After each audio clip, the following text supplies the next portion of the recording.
Hi, folks. Dave Schmidt here. It's the morning of July 22nd, and obviously I'm coming to you from a different location. I'm actually sitting in my front yard right next to this wonderful pine tree. This is always one of my favorite places, especially late at night when I just want to take some time to be outside, to reflect, to think, and to ponder. And so I thought I'd like to come from you from a little different location, other than just sitting in front of my computer. Well, what's interesting? What's developing? And what's happening? Let me go back and restate that. It is interesting to see what is developing and what is happening.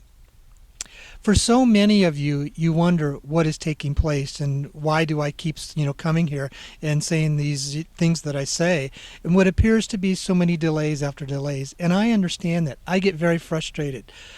I've shared with you that I can only bring to you the information that I have as I receive it. But there's a part of me, the more that I'm into this, the more that I'm understanding, the deeper that I get to develop the networks and the contacts, the more I absolutely believe in this, and the more that I get to see what is called the big picture. And the big picture is what I've been saying going all the way back to last October.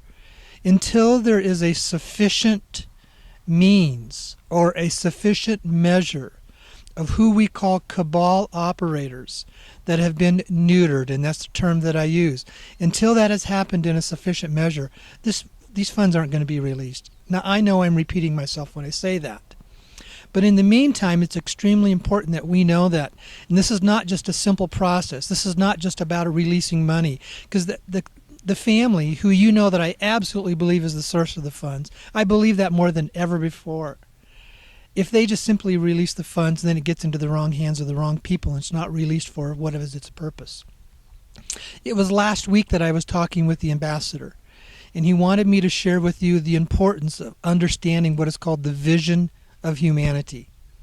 I cannot express this more important. This is not about just you and me getting money and getting rich. This is about the big picture. This is about how it affects 7 billion people on this planet. And the vast majority of those people are what we call asleep. They're not awake. They're not aware. They're just going through life and not really in tune with what's really happening in this world. But for people like you and me who are in tune, we are aware. You watch these videos, you listen to me. What you know is it's a process that is developing. Now, I have used many times the metaphor or the illustration that comes from when Moses had released and helped free the Israelites from 400 years of Egyptian slavery. As we look at that process, it's extremely important that we see the picture of what happened there. Moses coming in and setting the people free didn't happen overnight. It took months and months of what appeared to be constant delay. Months and months of the Israelites griping, complaining, not believing, and even very anger that had been directed toward the leadership of Moses. But yet it continued to build, and it continued to get stronger, and in many the faith continued to grow until it came to a point there was the release. It was like an explosive moment that took place. We see this happening throughout history in so many what are called historical changing events. And the importance is understanding how those events come about. Well, today I want to share with you something new that I haven't shared before. And this goes back to 35 years ago when I was working on my master's thesis, when I was a seminary graduate. It's understanding what is called the power of faith. Faith is not just a religious term. As we are now starting to understand, as what I've shared with you in past videos, how even science understands the power of the thoughts within our mind, we're beginning to see what is called the integration, the marriage taking place between faith and spirituality. We're beginning to see that spiritual terms that masters of all kinds of different faiths and religious beliefs have believed in for millennia. We're now starting to understand it in our Western world, where we can actually, scientifically measure this is how it happens. Let me give a brief recap. It's extremely important that we understand the power of our thoughts. Our thoughts is what determines the world that we experience. Last week I shared with you a book what's called The Virus of the Mind, Understanding the Science of Memes by Richard Broding. What we understand is the thoughts produce these little what are called particles of what would be quantum level energy particles. Quantum level is the level that happens below the level of atoms. Every time you and I think a thought, our mind produces electromagnetic subatomic particles of energy. These are called memes. And the memes go out and they attract, they're electromagnetic. And people will pick up the memes, or they will, and also those memes will come back to us because they're electromagnetic. They're magnetic and they come back to us. That's called the law of attraction. But also people pick them up. And the memes that you and I pick up will be dependent upon the faith that we have, how we believe and how we focus. There's been some incidents that have been taking place here on the planet within the last week that, in my estimation, are specifically designed to create memes of confusion and memes of fear. There's obviously what we're seeing is what I think is cabal-directed attacks toward who? Russia. Because of the Malaysian plane that was down. Because of the sanctions that the U.S. government has placed upon Russia. In my estimation, the cabal is back to its old game of trying to create a war. Wars create fear. They create memes of fear. And as long as we continue to believe that, then that is what we will produce within our world. But it's extremely important that we change our thoughts. You've heard the saying, I've heard it thousands of times, change your thoughts, change your world. Now let me share a little bit about what that means about the thoughts of faith. If you'll notice in the Bible, over and over and over again, it's talked about the importance of faith, the importance of believing. Now, why am I using those two words, believe and faith, in the same sentence? Because see, in the New Testament, in the original Greek, in the original language that is there, the word for believe and the word for faith are the same exact word. The only difference is one's the verb and the other is the noun. Believe is the verb, the action. Faith is the product, the noun, that gets produced from the action of believing. So how do you believe? Jesus said, believe and everything is possible. All things are possible for anyone who believes. Faith has the ability to move mountains. Faith has the ability to change your world. Faith has the ability to produce a different environment around you. We all understand and know the importance of what took place in the history of the person of Jesus. We, in our Western world, Christianity and the importance of Jesus is basically a foundation of the value systems that we carry out. But what changed? What was the moment that changed there? We want to think quite often it was basically the crucifixion and the resurrection. But that really wasn't what changed the world. What changed the world was the event of Pentecost about 50 days later, when there were only 120 people that were gathered in this one place together. And it said that they had been gathering daily together to pray and to focus and to believe for what Jesus had said was the coming of the Holy Spirit. Prior to the crucifixion, there were lots of people who were flocking to him. He was the hero. And that was Palm Sunday. 1 week later, the masses turned against him. And then when he was crucified, even those closest to him, his disciples, had doubts, had fears, were questioning. And then when the resurrection took place, it blew them away. They said, did this really happen? And they came to the point and they said, yes, this is something that really took place. But that wasn't the world-changing event. What happened was a small group of people came together and became singularly focused and shut out everything else of all the doubts, all the fears, all the confusion, all the anxiety, all the anger, all the unbelief, and singularly focused on what Jesus had promised to them. It says during that period of time he was appearing to them and he was encouraging them. And then at that point of Pentecost, there was an explosive event. When you read through the second chapter of Acts, where it says it was the coming of the Holy Spirit, and it says that there was appeared to be what was called tongues of fire that appeared upon them. What was that? It was literally an explosive form of light energy that their belief, their faith had become so solidified, so powerful, so strong that the believing, the verb action, came to the point that it produced this event of faith, an explosion of light energy. It changed our world. Because at that point, the disciples became so strong, so firm, so believing, so empowered, that that's when the miracles started happening. See, that's what faith is. Faith is the change of the culmination of belief till it comes to a point where it produces an explosive result of change. If we want this RV to happen, it's close. I would love to say it could be tomorrow, in the next couple of weeks. But in my conversations with the ambassador, and if you go back and listen to the interview, he has said it could be tomorrow, it could be 2 months, it could be 2 years. If we want it sooner, then it's our job and our responsibility to let go of all of what is called the unbelief, the anger, the confusion, the doubt, the vacillating back and forth and changing our mind and wondering what's happening and what's going on, and to become singularly focused that this will happen. Now, how do we do that?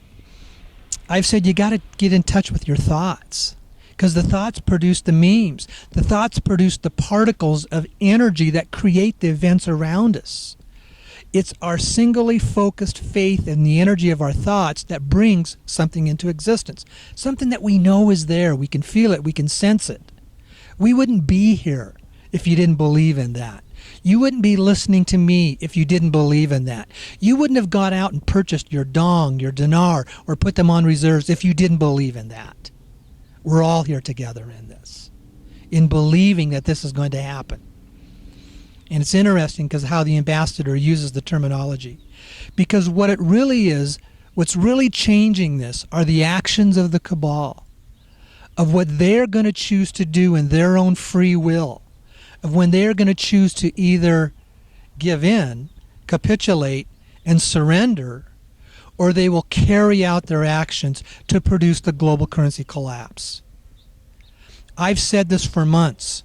It's a global currency collapse is on our way. That is an event that is undoubtedly going to take place. What stops it is a global currency reset. Could the collapse happen before the reset? It is possible. And I'm going to be very, very honest. If you're starting to watch world events, it is moving in that direction. Should that happen, it's extremely important that we don't lose faith, that we don't fall into unbelief, we don't fall into fear. Now, it was interesting because this last week I had a woman, that she emailed me, and it was very obvious there was fear in her comments. And I came back and I basically had challenged her. I says, look at your comments. Look at what you're saying. Look at the fear that is there. Fear is the opposite of love. Fear is a very low energy, demoralizing energy source. When you are in fear, you're producing low energy memes that become contagious and picks up when we pick it up from each other. And she emailed back to me and she says, thank you very much, but how do I get in touch with this? How do I change my fear? And I have to be honest with you. Well, I guess I have to be a little bit guilty because of the fact I haven't shared with you how you get in touch with your thoughts, how you change your thoughts. It's really simple. The first thing is you have to choose to wake up. By that, I mean you have to be consciously aware of what you're thinking. Be in tune with your thoughts. If we are not in tune with our thoughts, then the energy of those thoughts will control us. We will find ourselves as a subject of being in slavery to the energy of our thoughts. The default thought process in this world is the ego thought process of fear, anxiety, hatred, judgment, condemnation. The list goes on. That's the condition of what we call the egoic condition of the human race. But we have to change, reprogram how we think. How do you do that? The absolute best way is to get in touch, be aware, be conscious of the emotions with each of your thoughts. Why?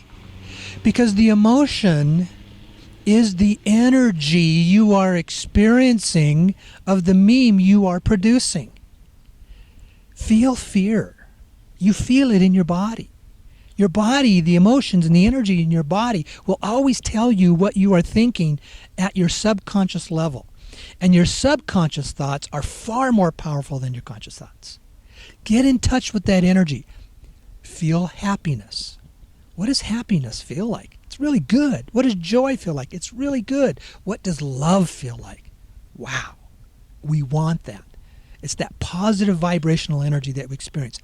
Get in touch with that. Be aware of that. Move to keeping yourself in that state, in that condition. So how do you change that? What if you have anger? What is anger? Anger is just nothing more than an outward projection of an inner fear. That's all that it is. It's fear on the inside. I don't like it. I want to get rid of it, so I project it out as anger. I project it out as anxiety.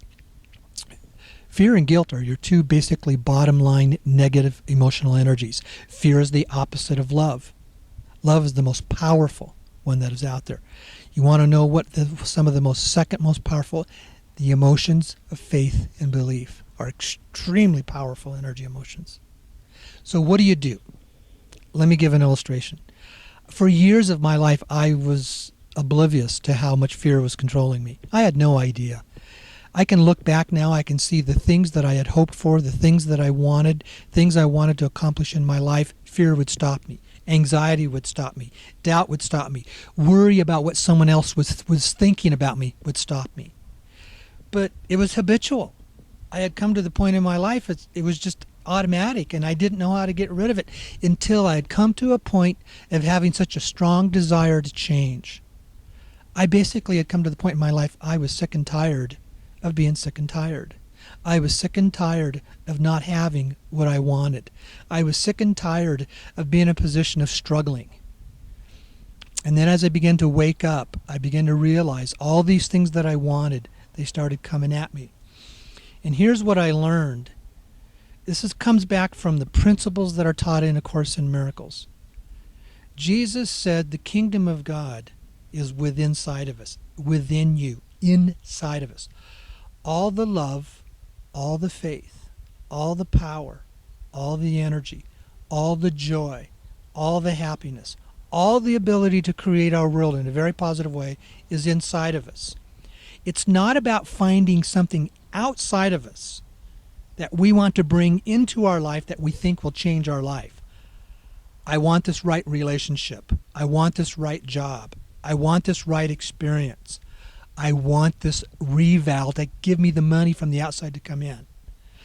It's not bringing something from the outside into the inside that changes the very core. No, it's all about releasing the blocks. You see, if love isn't flowing out of you when it's already within you, then there's a block that is there. And what are the blocks? The old negative programming, how you think. When you begin to change your thoughts, it releases and undoes, heals, changes the blocks. See, all healing, again, this comes from a quote from A Course in Miracles, all healing is nothing more than a release of fear. That's all that it is. So how do you do that? How do you release the fear? The most important thing is that it's a three-step process that I've used. I've taught this in other workshops, and it works for me. And again, I'm a firm believer in the teachings of the Course in Miracles, and it's called the forgiveness process. And remember what I've said before, forgiveness is about changing your perception. You change the perception, you change the energy of your thoughts. Three-step process. One is recognizing what's happening. Become aware. Become awake. Become conscious of your thoughts. Recognize it's there. Acknowledge its presence. Number two is you release that negative thought. And number three is you replace it with a positive energy. Now, what about the recognizing? What's really important in recognizing, it's important that you don't become attached to it, that you release your attachment to the fear. You release your attachments to the need and want of money. You release your attachments. It's an energetic attachment to it. To do that is to simply stop. Let's say a fearful thought comes over you. I can't pay my bills next week. I'm going to lose my home. I don't have money to buy groceries. Or I think this RV isn't going to happen. Or somebody said this, or I'm afraid to make this statement. But let's go back to let's use the illustration. I can't pay my bills next week. That's a very fearful thought. I've been there. I understand what that's like. I had that happen on many occasions in my life. You feel the fear. Then you stop. Calm down. And then just observe the energy being there.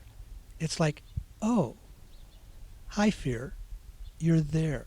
You don't engage with it. You don't energize it. You don't run from it. You don't resist it. Because see, if you're resisting it, saying, get out of me, I don't want you there, I don't like you around, I don't like this feeling, that's a form of resistance. In the resistance, you're energizing it and acknowledging it and engaging with it and becoming attached to it. What you do, instead of becoming the participant with the energy of that thought, you simply become the observer. That's extremely powerful to understand.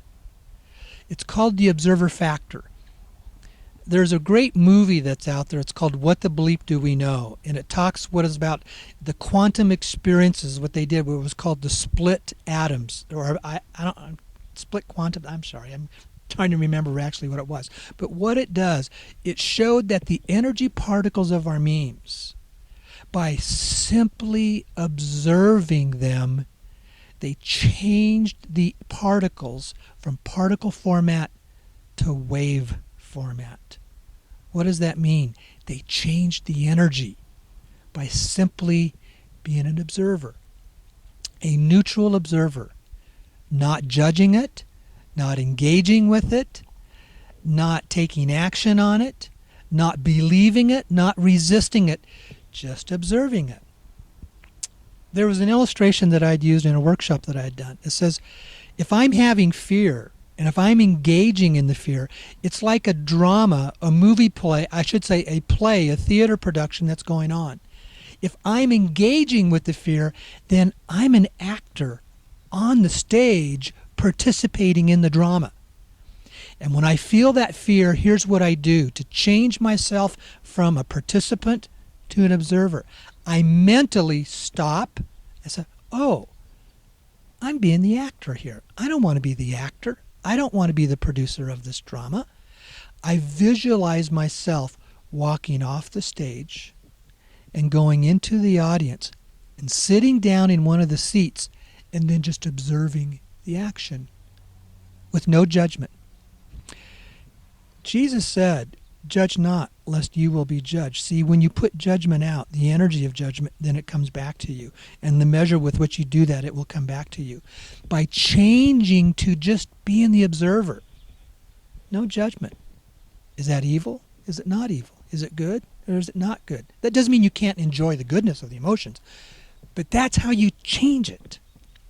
You change the energy of your thoughts, which is changing the particles, which changes your events, which puts out a different thought wave, which puts out a different energy wave.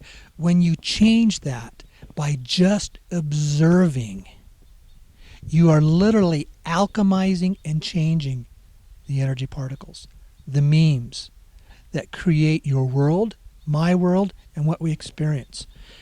And when a group of people come to do that collectively, they create and change their world. The event of Pentecost was a great, great example. For 50 days, around 120 people would get together every day, would focus, would pray, would believe, would relive the experience of the resurrection of Jesus. And that believing was sending out very positive, powerful, energetic memes that became faith, that produced the explosive event that literally changed our world. Now this RV is going to do the same thing. This is going to be a historical changing event. Now let me go back to the illustrations. Recognize it. Recognize the fear and just be the observer. It's in the being the observer that you're releasing it. You're letting it go. You're not putting any attachment to it. You're not putting any energy into it. And in releasing it, you are alchemizing the memes. Then the third step is to replace it. Because when you release those old energetic memes, those old behavior patterns, it creates a vacuum. And that vacuum is going to want to be filled. So what do? You fill it with envisioning what it is that you want. And instead of trying to envision the process, just envision the end result. What do you want to do with your RV funds when you receive them? What is it that you want to experience? Close your eyes. Feel the joy. See yourself giving money away. See yourself buying that brand new car that you would like to have. Feel it. Experience it. The energy is produced in the emotions. So you've let go of the old stuff. You've become the observer and that is in the process, you've changed the energy of those particles. And then you're now bringing back in and replacing it with very positive energy results. Of all the things that I could say about wanting this RVGCR to take place, about us receiving our funds, I think what I've just shared with you today is some of the most powerful things that can happen. You know, it's interesting because I will take this video and I'll put it on YouTube. If I put a really sexy title out there, the number of people that watch it, the number of people that will listen to the correspondent radio program explodes. But when I come into a teaching format like this, numbers go way down. Because see, people want the drama. They want what's sexy. They want to be enticed. They want to be tantalized. But faith, believing, is an action. It's a verb. It's work. And a lot of people don't want to do the work. And if you notice something, there were thousands upon thousands that were cheering on Jesus as their new hero, the potential Messiah that had come into Jerusalem. They were there wanting to be with him, wanting to be around that energy, wanting to experience that joy. And a week later, when the crucifixion took place, where did they go? You see, they allowed their fear to overtake them. They allowed their doubts to come in. They allowed the energy of those memes to overtake them. But after the resurrection, and 50 days later, you noticed it was only a very small group of people. It was only 120 that changed the world. You've heard me talk about the illustration of the American Revolution. It changed our world. It brought in the advent of democracy, something that had never been here with us here in the human race. It was only a very small percentage of people. You go back and you look at people who have changed the world in historical changing events, leaders, Martin Luther King. It was really only a small percentage of the American population that participated in the civil rights movements. You look at Mahatma Gandhi. It was only a small percentage of people that changed the oppression that was coming on the British Empire upon the people in India. And you can use the illustration of Nelson Mandela. He understood the power of forgiveness, that he changed the country of South Africa. And it was only a small percentage of people. See, that's all it takes. It doesn't take tens and thousands of us. It takes a small percentage of very committed, very focused people who stay singularly minded, who are in the process of believing, sending out very positive energy memes. And that will grow and build and accumulate, that it produces the explosive event. And what it will do, love and light will always, always overcome any corresponding darkness. Albert Einstein said, if you want to change your events, you can never change them with the same energy of which it is that's producing the event. So if we're experiencing and seeing the events of the cabal, the power, the domination, the control, the desire for war, the control of money to basically keep the human race in a form of slavery in a financial situation, to keep us in this financial slavery. Those are very low negative energy memes. If we want to change them, it will not happen by us producing the same level of energy in our memes, in our thoughts. You have to rise above it. You have to come in with a more powerful stronger, higher vibrational energy source. And it's the illustration that light will always overcome darkness. It was earlier in a video a couple weeks ago I shared an illustration. Walk into a room, no windows, no lights, it's totally dark, pitch black, you can't even see your hand in front of your face. Turn on the light. Where does the darkness go? It just goes away. See, the memes, the energy of the light transforms and alchemizes the darkness, and it just goes away. The darkness doesn't condense down to a high concentrated form and then go over and hide as a patch of darkness in the corner of the room. No, it just totally goes away. Light will always overcome and transcend darkness. The memes, the powerful, high vibrational light energy thoughts of our love, our compassion, our forgiveness, our joy, our happiness will always overcome anything that the cabal would try to produce and throw our way. We're just learning how to change what is called a habitual pattern of a human condition called the darkness of the human ego.